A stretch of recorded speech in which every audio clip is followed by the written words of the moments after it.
अस्सलाम वालेकुम, welcome back to my channel Shahzain Yasir. आज की वीडियो में बात करेंगे प्री एक्शन प्रोटोकॉल के बारे में। अगर रिसेंटली आपका यूके विजिट वीज़ा रिफ्यूज़ हुआ है तो आप क्या कर सकते हैं। प्री एक्शन प्रोटोकॉल आपने कैसे अप्लाई करना है।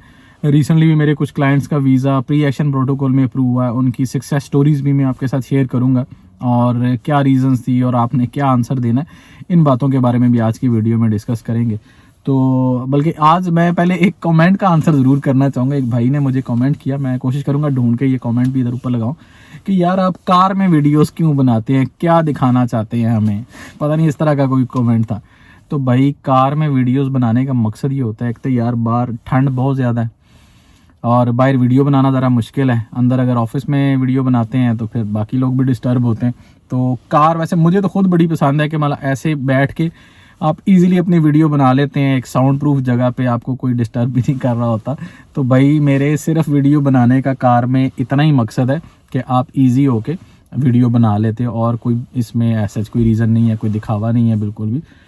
अच्छा, सबसे पहले बात करें प्री एक्शन प्रोटोकॉल के बारे में कि जब आपको आपका रिफ्यूज़ल लेटर रिसीव होता है, जब आपका यूके विजिट वीज़ा रिफ्यूज़ होता है तो आपको एक रिफ्यूज़ल लेटर रिसीव होता है। तो उस रिफ्यूज़ल लेटर पे एक डेट भी मेंशन होती है जिस डेट पे वो आपका वीज़ा रिफ्यूज़ हुआ होता है। पहले तो बात करें कि प्री एक्शन प्रोटोकॉल कितने दिन में आप अप्लाई कर सकते हैं। कोशिश करें कि अगर आपने अप्लाई करना है प्री एक्शन प्रोटोकॉल तो एज सून एज पॉसिबल आप अप्लाई कर दें। वैसे नॉर्मली 90 डेज़ का टाइम होता है, जो रिफ्यूज़ल डेट आपके रिफ्यूज़ल लेटर के ऊपर मेंशन होती है उससे ऑनवर्ड 90 दिन के अंदर आप अपील कर सकते हैं। सेकंड थिंग के रिफ्यूज़ल लेटर के सबसे नीचे वाली लाइन पे लिखा हुआ there is a no right of appeal. तो इसका क्या मतलब होता है कि हम प्री एक्शन प्रोटोकॉल अप्लाई कर सकते हैं या नहीं कर सकते। तो इसका मतलब बेसिकली ये होता है कि ये रिफ्यूज़ल लेटर लेके आप कोर्ट में नहीं जा सकते। बाकी प्री एक्शन प्रोटोकॉल आपके पास एक ऑप्शन होता है कि आप अपने रिफ्यूज़ल रीजंस को जस्टिफाई कर सकते हैं यूके होम ऑफिस के सामने। कि आप बता सकते हैं कि जो रिफ्यूज़ल रीजंस दी गई हैं ये वैलिड नहीं है, मैंने सारी चीज़ें अटैच की थी और वीज़ा ऑफिसर ने नहीं देखी, या वीज़ा ऑफिसर की आपको मिस्टेक अगर नज़र आती है तो फिर आप वो हाईलाइट कर सकते हैं अपने प्री एक्शन प्रोटोकॉल में। और प्री एक्शन प्रोटोकॉल आप खुद से भी अप्लाई कर सकते हैं, कोई ज़्यादा मुश्किल नहीं है। थोड़ा मेहनत वाला काम होता है कि उसमें आपने सारी चीज़ों को जस्टिफाई करना होता है। जितनी भी रीज़न्स आपकी रिफ्यूज़ल लेटर में मेंशन होती हैं, 2 हैं, 4 हैं, 6 हैं, जितनी भी रीज़न्स हैं वो आपने उनके अगेंस्ट प्रॉपर एक एक्सप्लेनेटरी आंसर देना होता है। अभी रिसेंटली जो मेरे क्लाइंट्स हैं जिनके वीज़ाज अप्रूव हुए हैं, स्पेशली मैं एक केस को ज़रूर डिस्कस करना चाहता हूँ। उनके रिफ्यूज़ल लेटर में कुछ ऐसी चीज़ें थी कि जो उनकी प्रोफाइल से टोटली हट के थी। कि सपोज़ अगर उन्होंने वीज़ा अकेले ने अप्लाई किया तो उसमें मेंशन था कि आपने अपनी फैमिली के साथ वीज़ा अप्लाई किया और आपने जो फैमिली को मिलने के लिए जाना था आपने उनके डॉक्यूमेंट्स अटैच नहीं किए, आपने इन्विटेशन लेटर अटैच नहीं किया। हालांकि उनकी वीज़ा एप्लीकेशन में कहीं पे भी किसी मेंबर का मेंशन नहीं किया कि मेरी यूके में फैमिली रहती है या मुझे कोई इनवाइट कर रहा है। जस्ट टूरिज्म पर्पस के लिए वीज़ा अप्लाई किया गया था और वीज़ा ऑफिसर ने पता नहीं किसी का केस देख के और वो सारी एलिगेशन इन पे लगा दी। हालांकि ऐसी कोई भी उसमें बात नहीं थी, सिर्फ टूरिज्म पर्पस के लिए अप्लाई किया था। और हालांकि ये मेन रीज़न इनके पहले पैराग्राफ में वही थी, क्योंकि नॉर्मली ये होता है कि रिफ्यूज़ल लेटर के अंदर जो रीज़न्स लिखी होती हैं फर्स्ट 2 पैराग्राफ जो है ना उनके अंदर प्रॉपर वो रीजंस लिखते हैं। बाकी जो नीचे वाले पैराग्राफ होते हैं 2-3 वो ऑलमोस्ट सब रिफ्यूज़ल लेटर में सेम होते हैं कि आपकी जो कंट्री के साथ टाइज़ हैं, फैमिली टाइज़ या इकोनॉमिक टाइज़, वो नहीं मतलब जस्टिफाई हो रही, या आपका जो सोर्स ऑफ इनकम है वो जस्टिफाई नहीं हो रहा, या सबसे नीचे वाले पैराग्राफ में होता है कि आपकी इंटेंशन ही ठीक नहीं है यूके आने की और हमें इस चीज़ पे ट्रस्ट नहीं है या हम इस चीज़ से सेटिस्फाई नहीं है कि आप अपना विजिट कंप्लीट करके वापस जाएंगे। तो नीचे वाले 2 पैराग्राफ ऑलमोस्ट सेम ही होते हैं सारे रिफ्यूज़ल लेटर में, तो उनकी ज़्यादा टेंशन लेने की ज़रूरत नहीं है।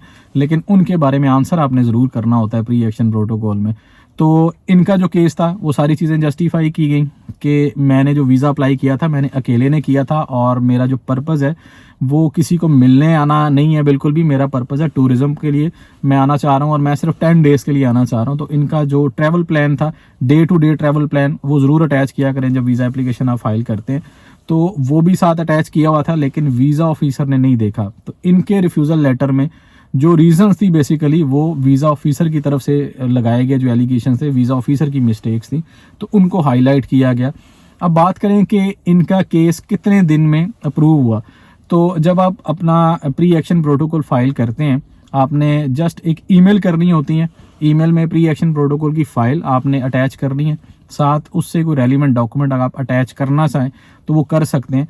अदरवाइज जितने डॉक्यूमेंट्स आपने पहले वीज़ा एप्लीकेशन के साथ अपलोड किए होते हैं वो ऑलरेडी उनके पास मौजूद होते हैं, तो वो दोबारा से सारी फाइल आपने नहीं अटैच करनी होती बिल्कुल भी। प्री एक्शन प्रोटोकॉल जब आपने अप्लाई करना है तो उसके साथ कोई रेलिवेंट डॉक्यूमेंट 1 या 2 अगर आप अटैच करना चाहें, मजीद डॉक्यूमेंट्स एडिशनल डॉक्यूमेंट्स जो होते हैं वो आप कर सकते हैं। अदरवाइज बाकी जो पिछले डॉक्यूमेंट्स हैं वो अटैच करने की बिल्कुल ज़रूरत नहीं होती, क्योंकि मैंने लास्ट टाइम एक केस में देखा था, मेरे क्लाइंट है उन्होंने मजीद डॉक्यूमेंट सारे अपने जो ऑलरेडी अटैच किए हुए थे वो भी साथ अटैच कर दिए, कुछ एडिशनल डॉक्यूमेंट्स भी कर दिए।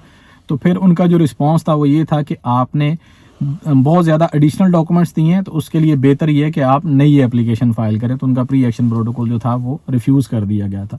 अच्छा खैर, जब आप इसे अप्लाई करते हैं वाया ईमेल, आप अपना जो केस है वो सबमिट करते हैं, तो उसी टाइम पे आपको एक ऑटो रिप्लाई रिसीव होता है कि विद इन 14 वर्किंग डेज आपको आंसर देंगे।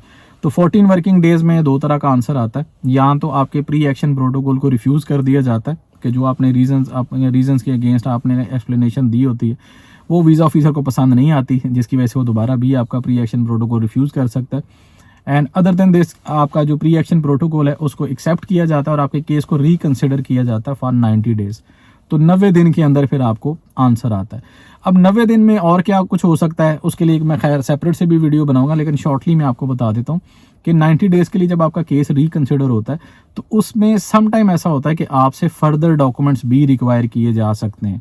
उसमें आपकी बैंक स्टेटमेंट भी हो सकती है, उसमें आपका FRC भी हो सकता है, आपका एम्प्लॉयमेंट लेटर भी हो सकता है, आपकी पे स्लिप्स भी हो सकती हैं। ये डिफरेंट जो मेरे क्लाइंट्स के साथ ये डॉक्यूमेंट्स मजीद मांगे गए हैं, मैं आपको वो बता रहा हूँ डिफरेंट केसेस में। तो कुछ केसेस ऐसे भी हैं जिनका वीज़ा अप्रूव है प्री एक्शन प्रोटोकॉल में, उनसे कोई एडिशनल डॉक्यूमेंट दोबारा उन्होंने रिक्वायर नहीं किया और उनका वीज़ा भी अप्रूव हो गया।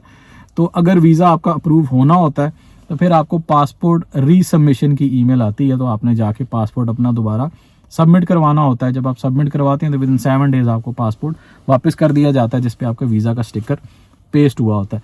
तो अगर आपका वीज़ा रिफ्यूज़ होना हो 90 डेज़ के दौरान तो फिर उसी तरह रिफ्यूज़ल लेटर आपको रिसीव होता है। मीन्स के डिसीजन आपको ज़रूर रिसीव होता है, चाहे मैक्सिमम 90 डेज़ होता है, समटाइम 90 डेज़ के बाद भी रिसीव होता है, 100 डेज़ 100 से ज़्यादा भी चला जाता है समटाइम, लेकिन नॉर्मली ये होता है कि 90 दिन के अंदर अंदर आपको डिसीजन रिसीव हो जाता है। तो ये थी आज की वीडियो प्री एक्शन प्रोटोकॉल के बारे में। तो अगर आपका visa UK visit visa refuse हुआ है और आपको लग रहा है ये जो रीजंस इन्होंने लगाई हैं ये इतनी ज़्यादा वैलिड नहीं है और मैंने एक्सप्लेन कर सकता हूँ, तो फिर आपको प्री एक्शन प्रोटोकॉल में ज़रूर जाना चाहिए।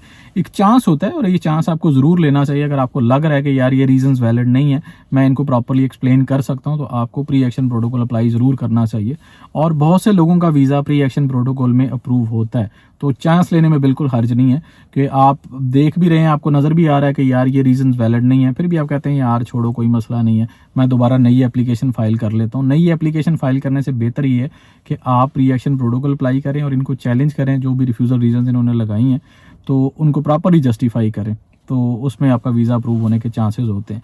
लेकिन सम टाइम अक्सर लोग यही करते हैं कि मैं नई एप्लीकेशन फ़ाइल करता हूँ, मैं 3 माह या 2 माह वेट नहीं कर सकता, तो मैं नई एप्लीकेशन फ़ाइल करता हूँ ताकि 10, 15, 20 दिन में मेरा डिसीजन आ जाएगा।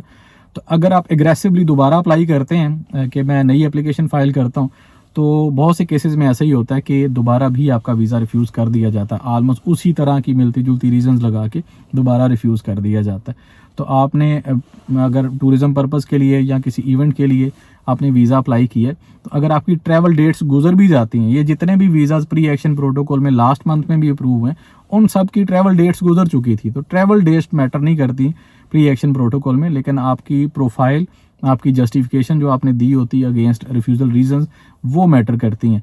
तो ट्रैवल डेट्स का मसला नहीं होता कि किसी ने कॉन्वोकेशन अटेंड करने के लिए जाना भी, प्रीवियसली मेरे क्लाइंट थे उनके पेरेंट्स का वीज़ा था तो उनका कॉन्वोकेशन भी गुजर चुका था और प्री एक्शन प्रोटोकॉल में ऑलमोस्ट उनके 90 डेज़ लगे, लेकिन वीज़ा फादर और मदर दोनों का अप्रूव हो गया था। तो ट्रैवल डेट्स बिल्कुल भी मैटर नहीं करती। तो ये थी जी आज की वीडियो प्री एक्शन प्रोटोकॉल के बारे में। होपफुली आज की वीडियो आपको इन्फॉर्मेटिव लगी होगी। अगर आपका वीज़ा रिफ्यूज़ हुआ है और प्री एक्शन प्रोटोकॉल के बारे में मेरी सर्विसेज आपको रिक्वायर्ड है, तो ये मेरा ईमेल आईडी, इस पर आप मुझसे रब्ता कर सकते हैं। तो ईमेल में अपना रिफ्यूज़ल लेटर, अपनी वीज़ा एप्लीकेशन और कवर लेटर, ये चीज़ें मुझे ज़रूर शेयर करें ताकि केस को स्टडी करने में आसानी हो। बल्कि उससे भी पहले आप खुद देख लें कि हमें प्री एक्शन प्रोटोकॉल में जाना भी चाहिए या नहीं जाना चाहिए, ताकि आपका भी टाइम वेस्ट ना हो और मेरा भी वेस्ट ना हो। क्योंकि नॉर्मली मैं ईमेल में यही देख रहा होता हूँ कि ये मेरा केस है, ये काइंडली मुझे देख के बता दें कि मुझे प्री एक्शन प्रोटोकॉल अप्लाई करना चाहिए या नहीं करना चाहिए। तो इस चीज़ का आंसर पहले आप अपने आप से ले लें कि यार ये मुझे अप्लाई करना चाहिए, या वीज़ा ऑफिसर जो बातें कर रहा है, रिफ्यूज़ल रीज़न जो उसने लगाई हैं वो बिल्कुल ठीक लगाई हैं, तो फिर आपको री अप्लाई में ही जाना चाहिए, लेकिन री अप्लाई थोड़े से अरसे के बाद आपको करना चाहिए, एटलीस्ट 6 मंथ्स का वेट करना चाहिए। इससे ज़्यादा कर सकते हैं तो ज़्यादा बेहतर होता है, ताकि थोड़ा सा गैप आए और उसके बाद आप नई एप्लीकेशन फाइल करें। लेकिन अगर रिफ्यूज़ल रीज़न से आप सेटिस्फाई नहीं हो रहे, आपको लग रहा है कि यार इनके अगेंस्ट मैं आंसर कर सकता हूँ, तो फिर आपको प्री एक्शन प्रोटोकॉल में जाना चाहिए। तो मिलते हैं जी नेक्स्ट वीडियो में, तब तक के लिए अल्लाह हाफिज़।